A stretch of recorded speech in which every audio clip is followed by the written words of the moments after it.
Cerita ini dimulai ketika suatu hari ia membawa sepatu adiknya ke tukang reparasi. Saat ia sedang berbelanja, sepatu itu tidak sengaja terbuang ke tempat sampah. Ketika sampai di rumah, dia memberitahu adiknya bahwa sepatu itu hilang. Adiknya langsung menangis karena tanpa sepatu, ia tidak bisa pergi ke sekolah. Bahkan ia menulis surat untuk kakaknya menanyakan bagaimana ia bisa sekolah besok. Bocah itu menyuruh adiknya memakai sepatunya terlebih dahulu dan bahkan memberinya sebuah pensil sebagai pengganti. Keesokan harinya setelah pulang sekolah, gadis kecil itu berlari pulang secepat mungkin. Setelah menukar sepatu dengan kakaknya, bocah itu langsung bergegas ke sekolah. Sepulang sekolah, dia menyuruh adiknya agar lain kali pulang lebih cepat karena ia hampir saja ketahuan oleh kepala sekolah. Pada hari ketiga, adiknya sedang ujian tengah semester. Karena tahu kakaknya sedang menunggu sepatu itu, ia dengan cepat mengisi jawaban secara acak dan menyerahkan kertas ujiannya lebih awal. Namun di tengah perjalanan pulang, sepatu itu tidak sengaja jatuh ke selokan. Airnya mengalir deras dan sepatu itu tersangkut di celah yang sempit. Gadis kecil itu pun menangis. Untungnya, seorang pria baik hati membantu mengambilkan sepatu itu. Ketika kakaknya melihat sepatu itu, ia mengeluh karena sepatu itu basah. Gadis itu tidak mengucapkan apa-apa dan hanya membiarkan air matanya jatuh.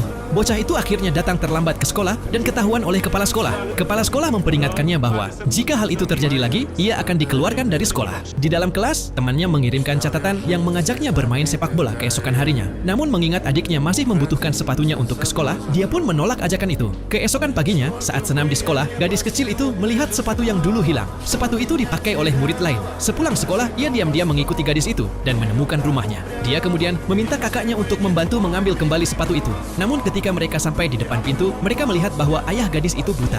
Kedua saudara itu langsung merasa kasihan dan memutuskan tidak jadi meminta sepatu tersebut. Tidak lama kemudian, ayah bocah itu menerima gajinya. Dalam perjalanan pulang, bocah itu meminta ayahnya untuk membelikan sepatu baru untuk adiknya, dan ayahnya dengan senang hati setuju. Namun ketika mereka menuruni bukit yang sangat curam, rem sepeda tiba-tiba tidak berfungsi sehingga mereka terjatuh. Akhirnya, semua uang yang mereka miliki habis hanya untuk pulang ke rumah. Suatu hari, sekolah mengumumkan ada lomba lari jarak jauh tingkat kota. Ketika anak itu melihat bahwa hadiah juara ketiga adalah sepasang sepatu Keds, ia segera menemui guru olahraga untuk mendaftar.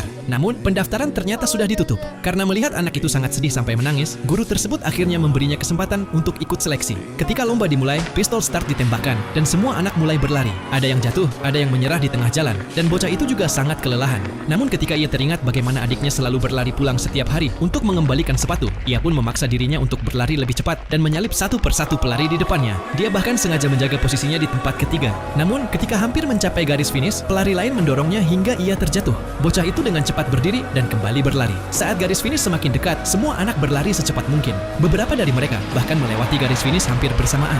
Bocah itu lalu buru-buru bertanya kepada gurunya apakah ia mendapat juara ketiga. Tetapi gurunya dengan sangat gembira berkata, "Kamu adalah juaranya." Semua orang bersorak gembira dan mengangkatnya ke atas bahu mereka untuk merayakannya. Namun, bocah itu sama sekali tidak merasa bahagia. Ketika kamera mengarah kepadanya, ia hanya bisa menangis terseduh-seduh.